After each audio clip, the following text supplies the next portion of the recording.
Yes, of course.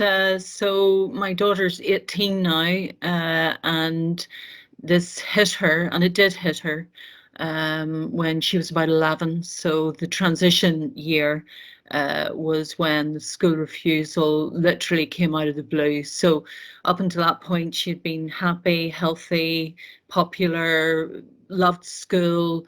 I was the classic school mum in everything. You know, we did so many activities.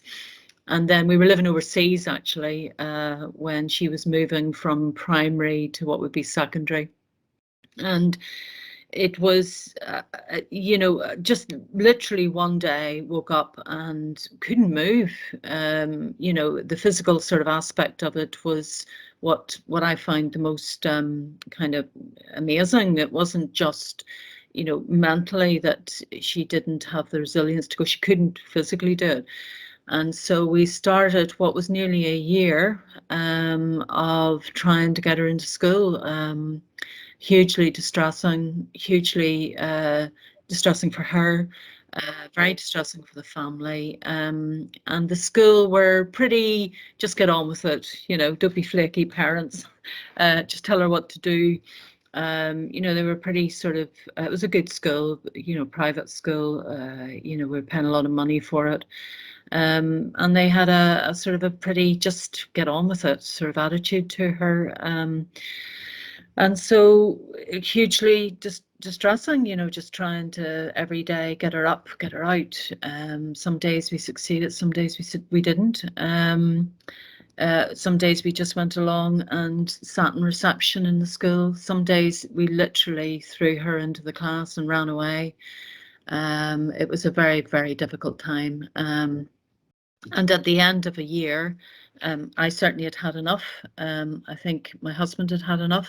She definitely had had enough.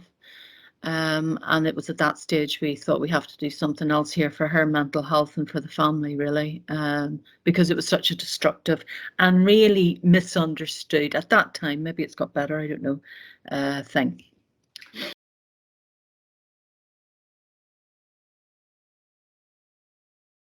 Yeah, I mean, it was huge. And I mean, luck. I think something that was very lucky is that my husband and I both got on the same page about homeschooling, and that certainly I know a lot of couples, they don't agree, and I think that can be a very destructive force in a marriage or whatever.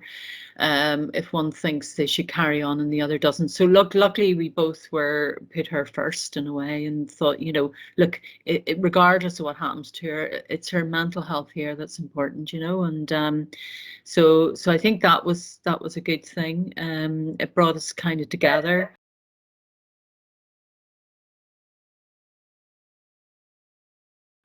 Yeah, I mean, I think at that time it was. I mean, we had Kath, who was our initial sort of student manager, and it's just the comfort of having a structure because we did want her to get O levels and some sort of qualifications, but we didn't have a clue about curriculums or what the heck you're supposed to do with any of it, So having that structure was very, very helpful, and just having the sort of all the resources there was great because it helped us sort of get her a plan.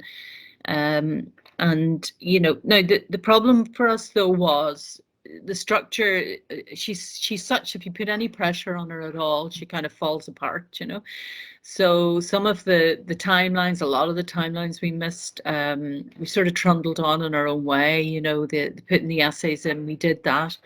But we failed a lot, I think, in the timelines and sort of getting things in on time, Karen, if I'm honest. And we were always conscious that she can step out of this at any time and go back to where we were. So we had to try and kind of nurture her along it. But that meant, I think, for a lot of the sort of, the lovely timetables that you keep sending us, that we don't follow that, and I think that's okay. She still got all her exams, so it's all right, I think, for these anxiety-driven kids,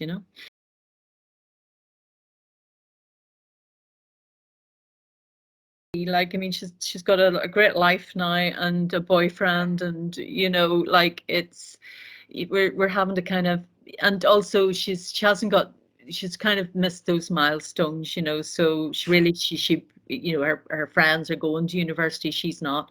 But you know, it's, I think some of those things are a bit sort of tricky still for her, you know, because she's a little bit behind, whatever behind means. But but in terms of the family, yeah, I mean, it's been absolutely fine now, you know. We're just so happy that, you know, she got six very good A levels, sorry, six very good O levels. She's trying to do three A levels. You know, she's got a plan. She wants to go to university. You know, she has a career pathway. Um, and, you know, she's a pretty well-adjusted person, really, you know.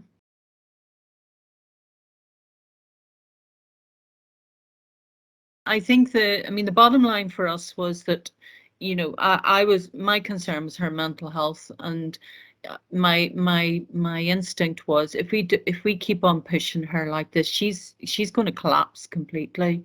And she's going to end up with a really big sort of mental health problem, and or hurting herself. You know, that really was where I got. And at one stage I thought, I don't care if she hasn't got an education, as long as she's alive, you know.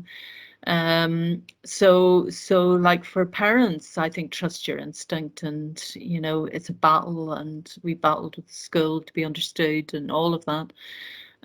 But at the end of the day, like you say, you can catch up, or you can get on with your life in other ways, you know.